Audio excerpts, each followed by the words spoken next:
আগে উঠাও, উঠালে সব দিকে হবে। এদিকে মুইন রই না ধরো। দেখা হয়েছে, সবাই দেখা হয়েছে।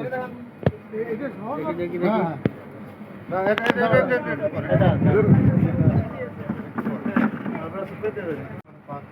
আবু ওই আপনি বাবাই পাবেলের সাথে কথা হয়েছে? দাদা আসলে দাও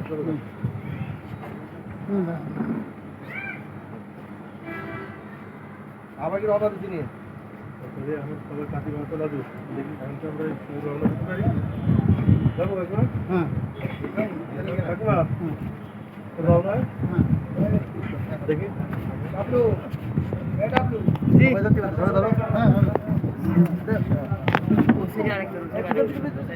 أشهد أن لا إله إلا الله وأشهد أن محمدا عبده وحده لا شريك له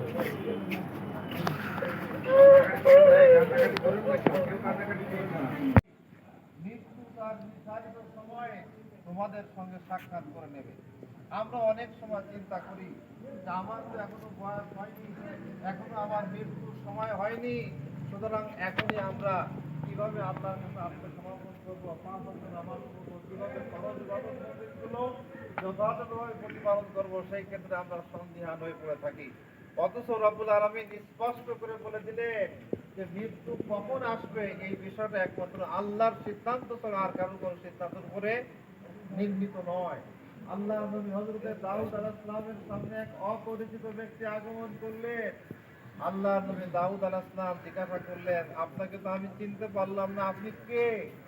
অপরিচিত ব্যক্তিটি বললেন, আমি এমন ব্যক্তি যা পৃথিবীর কোন রাজা বাদশাকে আমি পরোয়া করি না। দাউদ আলাইহিস সালাম তখন বললেন, ও আপনার পরিচয় আমি বুঝতে পেরেছি, আপনি হচ্ছেন আল্লাহর পক্ষ থেকে মালাকুল মউত আজরাইল ফেরেশতা। এরপরে দাউদ আলাইহিস সালাম বললেন, ও মালাকুল মউত, আপনি কি আজকে আল্লাহর পক্ষ থেকে আমার পরোয়া নিয়ে আগমন করেছেন নাকি? আজকে কি আমার জান কবজ করবার জন্য আল্লাহর পক্ষ থেকে এসেছেন নাকি? মালাকুল মউত বললেন যে আজকে আমি আপনার জান কবজ করতে আসি নাই, আপনার কি কোনো বক্তব্য আছে? আল্লাহর নবী দাউদ আলাইহিস সালাম তখন বললেন, ও মালাকুল মউত, আমার মৃত্যুর পূর্বে আপনি আমাকে একটিবারের জন্য হলো আপনি আমাকে একটু সতর্ক করে দিয়েন। মালাকুল মউত তখন বললেন, আমি একবার নয়, 2 বার নয়, আমি 3 বার আপনার কাছে আসবো এবং আপনাকে আমি সিগন্যাল দেব। মালাকুল মউত সম্মানিত হাজিরিন, মালাকুল মউত তখন বললেন, আল্লাহর নবী দাউদ, ওয়াল্লাহি আল্লাহর কসম করে বলি, আমি একবার নয়, 2 বার নয়, আমি 3 আমার ফ্যামিলির যারা মুরব্বী একে একে সব দুনিয়া থেকে চলে যাচ্ছেন। আমাদের সবচেয়ে মুরব্বী ছিলেন আমার চাচা, তারপরে আমার আর চাচা আছে, উনিও অসুস্থ। আমরা চাই যে সবাই মিলে যে আমার চাচা চলার পথে আর ওনার কাছে যদি কোনো পাওনা দেওয়া থাকে সেটা আমাদেরকে বলবেন, আমি দায়িত্ব দিচ্ছি সেটা দিয়ে দেবো। আপনি জানেন যে ওনার যে বাচ্চা আছে, ওনার 4টে মেয়ে, একটা ছেলে আছে, তাদেরকে উনি উচ্চ শিক্ষায় শিক্ষিত করে সর্বোচ্চ বিদ্যাপীঠ থেকে পড়াশোনা করে উনি সেই জায়গাতে মানুষ করেছেন। আল্লাহ তাদেরকে অনেক জায়গায় যোগ্য ব্যক্তি হিসেবে যারা দাবাই দিয়েছে, তারা অনেক যোগ্য, তার থেকে 2 জন এখানে আসছেন। তা আমরা চাই যে একটা জিনিস যে আমার চাচা হিসেবে আমার কথা বলার দরকার, তাই আমি বলেছি যে আমরা চাই যে দুনিয়ার মায়া কেউ সারা জীবন তো থাকতে পারবো না, আমাদেরকে সবাইকে এই পথে, এই মায়েদের এই রাস্তায় সবাইকে যেতে হবে, কেউ আগে আর কেউ পরে। আমি আমার বক্তব্য বিবৃত করতে চাই না।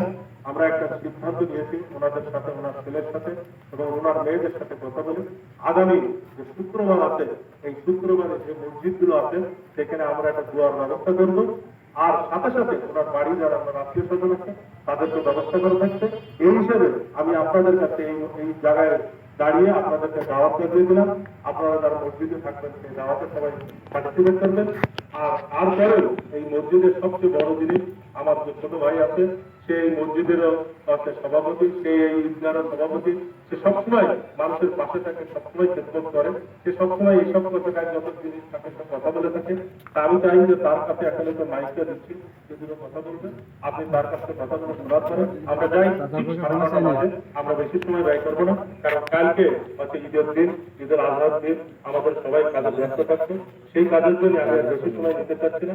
আমি আপনাদের সবার কাছে দোয়াতে আমি আমার দুটো কথা বলে এখানে শেষ করছি। সবাই ভালো থাকেন।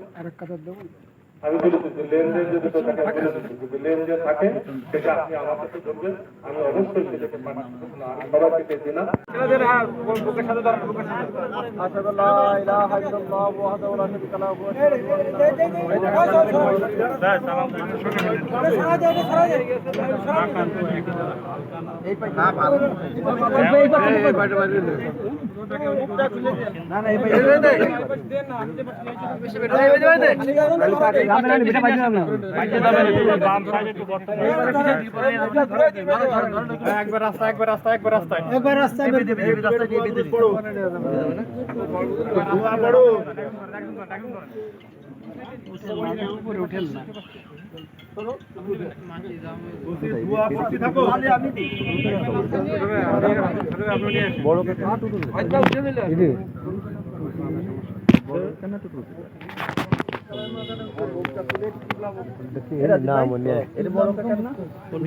না না পিছনে এই যে হ্যাঁ হ্যাঁ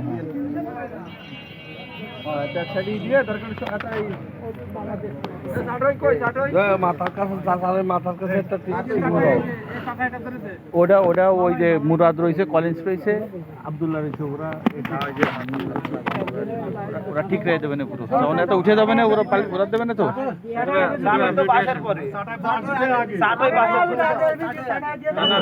তারপরে বাস ভাই আপনি উঠে আসবেন, আমি